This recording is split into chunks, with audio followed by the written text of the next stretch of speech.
Halo nakama, selamat datang di channel Anime OP.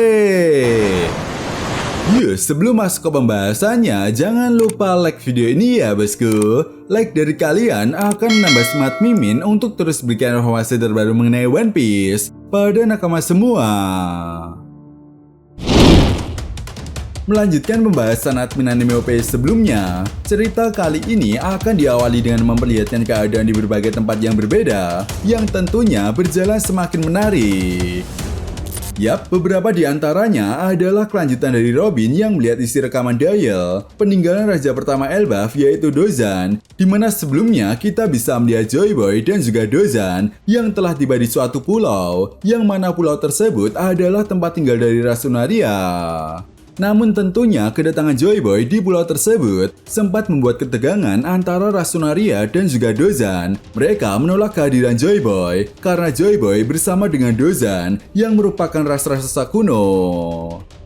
Selain itu, kelanjutan pertarungan yang terjadi di beberapa titik yang ada di Pulau Elbaf pun akan mendapatkan sorotan, di mana kali ini kita bisa melihat Sanji, Scout Bergaban yang sedang bertarung menghadapi Dewi Huzan Zaza dan juga Killingham. Lalu untuk keadaan di luar Pulau Elbaf, pertempuran besar di Pulau Hachinosu pun akan kembali mendapatkan sorotan. Yap, kali ini kita bisa melihat kembali kelanjutan pertarungan antara dua sang kaisar lautan Akagami no Seng versus Marshal Ditis. Nah, sebelumnya mereka berdua sama-sama saling adu kekuatan hingga menciptakan sebuah ledakan yang cukup besar yang mengguncang Pulau Hachinosu. Namun beruntung, Seng dan juga Kurohige masih bisa bangkit kembali. Bukan hanya pertarungan Seng dan juga Kurohige saja yang akan mendapatkan sorotan, kelanjutan pertarungan antara Vanagur, Huzan, melawan Katakuri dan juga Sengoku pun akan kembali mendapatkan sorotan. Yap, seperti yang kita tahu ya bosku, terakhir Huzan ini diperlihatkan terkena serangan gabungan Shockwave yang dilancarkan oleh Sengoku menggunakan tapak kudanya dan juga Amadare Mochi yang dimiliki oleh Katakuri. Jelas Huzan yang terkena serangan telak itu pun benar-benar membuatnya babak belur. Namun beruntung, Huzan masih bisa bangkit lagi meskipun keadaan Huzan penuh dengan luka. Yap, mari kita bahas semuanya secara detail. Mulai dari yang pertama, di mana cerita kali ini akan diawali dengan memperlihatkan pertempuran besar yang terjadi di Pulau Hachinosu, tempat di mana Seng dan juga Kurohige berada.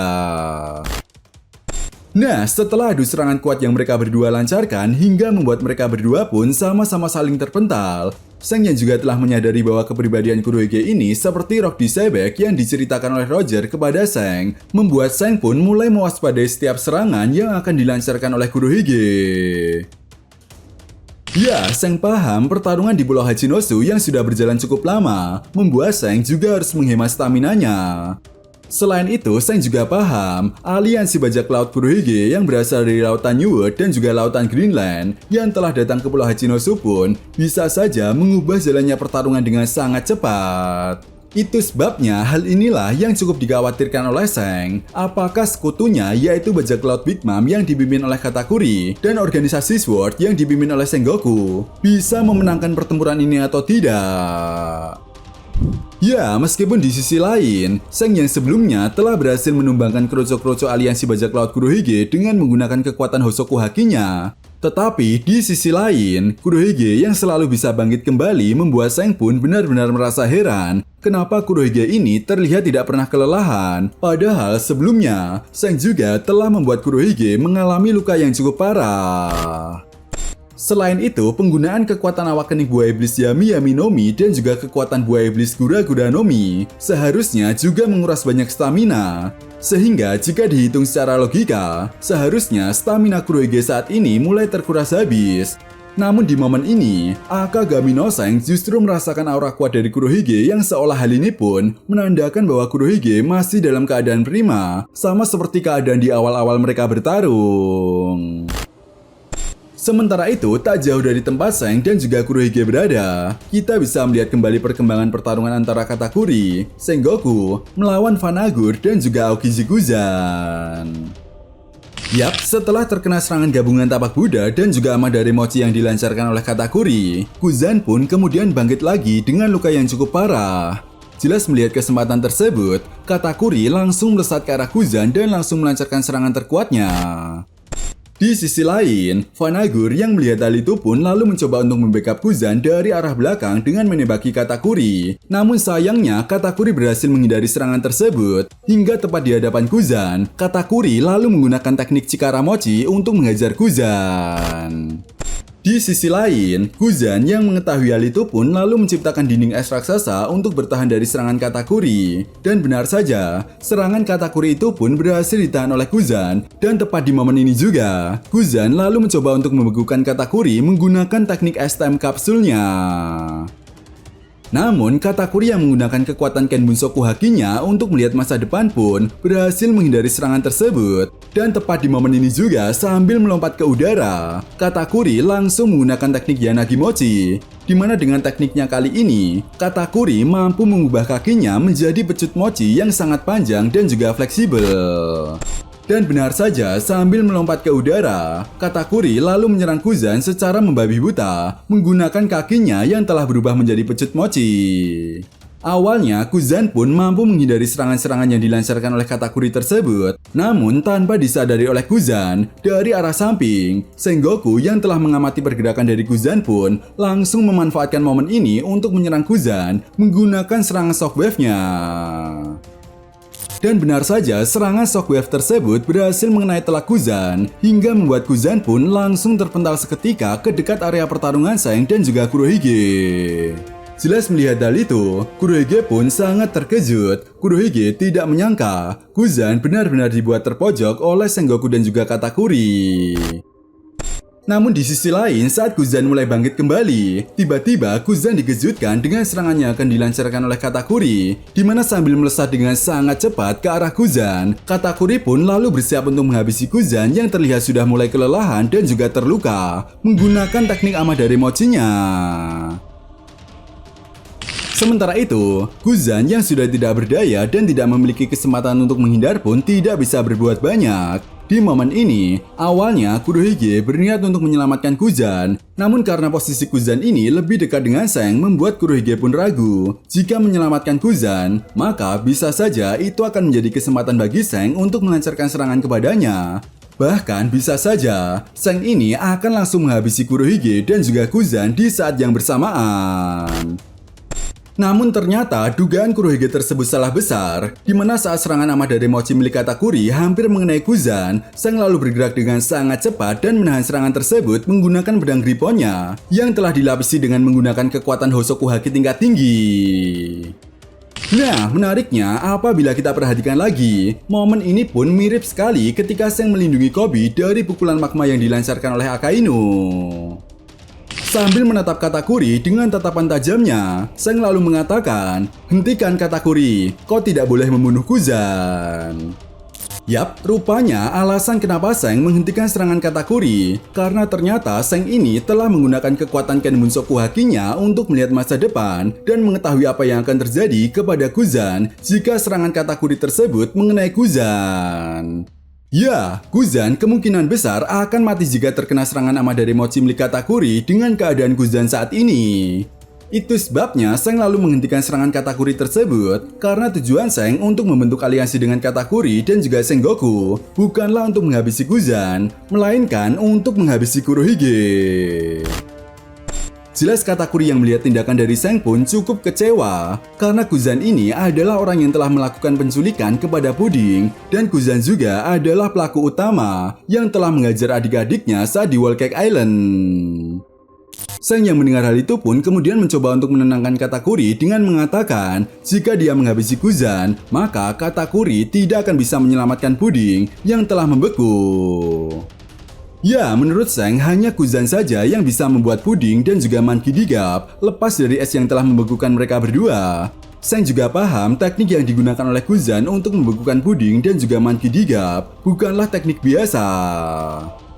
Nah, apa yang dikatakan oleh Seng ini memang benar, karena untuk membekukan Puding dan juga Monkey D. Gap, Kuzan menggunakan teknik khusus dari kekuatan awakening buah iblisnya, di mana es yang telah dibekukan oleh Kuzan tersebut tidak bisa dihancurkan oleh kekuatan haki tingkat tinggi. Ya, tentunya hal ini pun langsung mengingatkan kita pada kekuatan es milik Ragnir yang tidak bisa dihancurkan oleh kekuatan apapun. Bahkan Imusama yang mencoba untuk menyelamatkan Gunko dengan menghancurkan balok es tersebut menggunakan api hitam omennya pun gagal untuk menyelamatkan Gunko. Padahal api hitam omen milik Imusama ini sangat kuat sekali. Namun Mimin rasa kekuatan awakening es milik Guzan ini masih berada di bawah level kekuatan es milik Ragnir. Setelah itu, Katakuri yang mendengar perkataan dari Seng pun lalu bertanya, apa yang harus kita lakukan pada orang ini? Sambil menatap Guzan, Seng lalu berjalan mendekat ke arah Guzan yang terlihat sudah tidak berdaya, di mana Seng lalu menawarkan sesuatu hal yang menarik kepada Guzan, hingga membuat Guzan pun cukup terkejut. Belum diketahui pasti sebenarnya apa yang dikatakan oleh Seng kepada Guzan hingga membuat Guzan pun cukup terkejut dan membuat kita semua penasaran. Tetapi yang jelas setelah mengatakan hal itu, tiba-tiba Vanagur muncul di dekat Guzan dengan menggunakan kekuatan teleportasinya dan langsung menggunakan kekuatan teleportasinya lagi untuk membawa Guzan mundur ke belakang ke tempat yang lebih aman. Setelah itu, cerita lalu beralih dan membawa kita ke Pulau Elbaf, lebih tepatnya di sisi barat Desa Matahari. Yap, di sini kita bisa melihat Sanji, Scope Gaban yang sedang berhadapan dengan Dewi Hujan Zaza dan juga Killingham.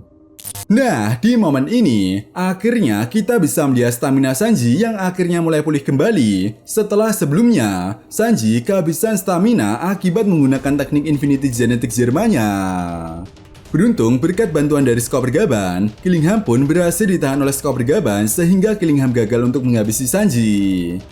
Namun yang menjadi masalahnya saat ini adalah Dewi Hujan Zaza berhasil menerobos masuk lebih dalam lagi ke Desa Barat Matahari yang membuat para penduduk di sana pun terlihat ketakutan. Nah, di momen ini, Sanji mengatakan kepada Scope Gaban bahwa dia akan menghentikan Dewi Hujan Zaza. Namun Scope Gaban justru memerintahkan kepada Sanji untuk menghadapi Killingham terlebih dahulu. Scope Gaban juga menegaskan kepada Sanji bahwa kelompok bajak laut Hajrudin pasti bisa menangani Dewi Hujan Zaza. Mendengar hal itu, Sanji pun kemudian mengiyakan rencana dari Scope Gaban, di mana tepat di momen ini juga, Scope Gaban dan juga Sanji mulai bersiap untuk melancarkan serangan mereka kepada Killingham. Di sisi lain, Killingham yang melihat Sanji mulai bangkit dan bertarung kembali lalu mengejek Sanji dengan mengatakan bahwa Sanji ini hanya bisa mengandalkan kekuatan Jerma yang lemah itu. Namun, Sanji yang mendengar hal itu pun mencoba untuk tidak terprovokasi oleh Killingham, di mana tanpa basa-basi lagi, Sanji dan juga Scope Gaban langsung melancarkan serangan gabungan mereka ke arah Killingham. Ya, di mana Sanji menggunakan teknik Ifrit Jambenya, sementara Scope Gaban menggunakan kedua kapaknya yang telah dilapisi oleh kekuatan Hosoku Haki tingkat tinggi. Nah, tentunya Killingham yang telah mendapatkan peningkatan kekuatan berkat api hitam omen milik Imusama pun berhasil menghindari serangan tersebut dengan cukup mudah. Bahkan di momen ini, Killingham langsung membalas serangan tersebut dengan tebasan Trisula miliknya yang telah dilapisi oleh api hitam omen.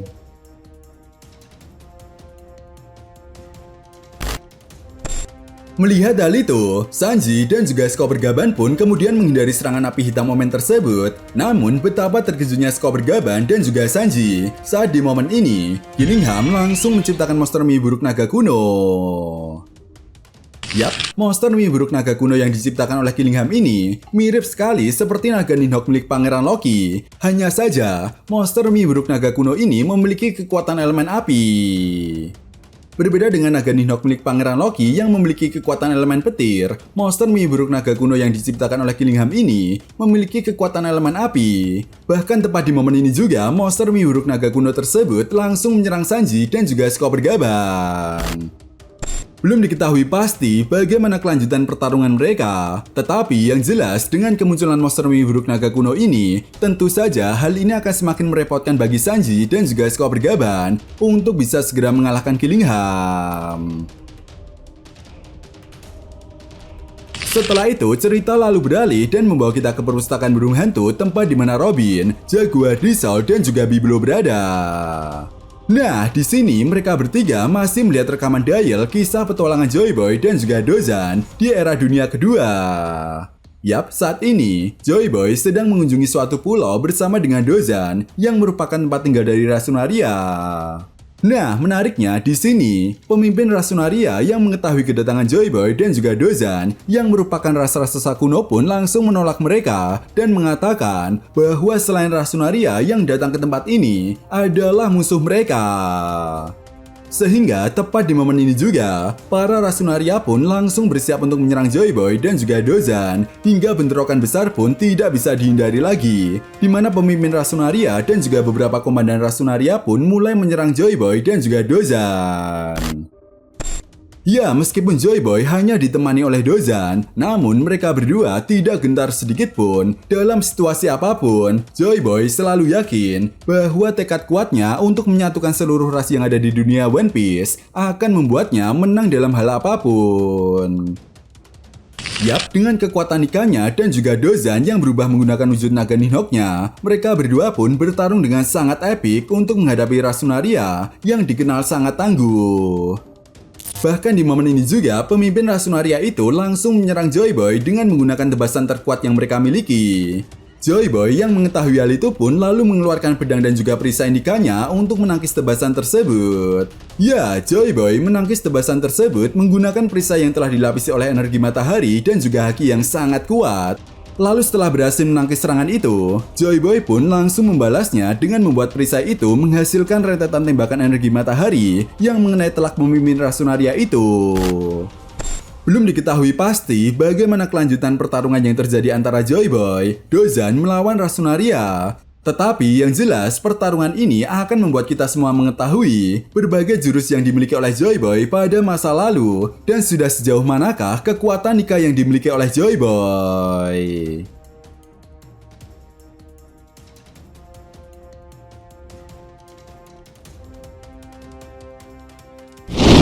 Nah, itu tadi merupakan pembahasan tentang kelanjutan pertempuran besar yang terjadi di negeri Elbaf dan juga berbagai hal menarik pada pembahasan kita kali ini. Jadi, bagaimana menurut nakama semua? Jika kalian punya pendapat lain atau teori tentang pembahasan kita kali ini, silahkan tuliskan pendapat kalian di kolom komentar ya, bosku. Oke, sampai di sini dulu pembahasan kita kali ini and see you next time.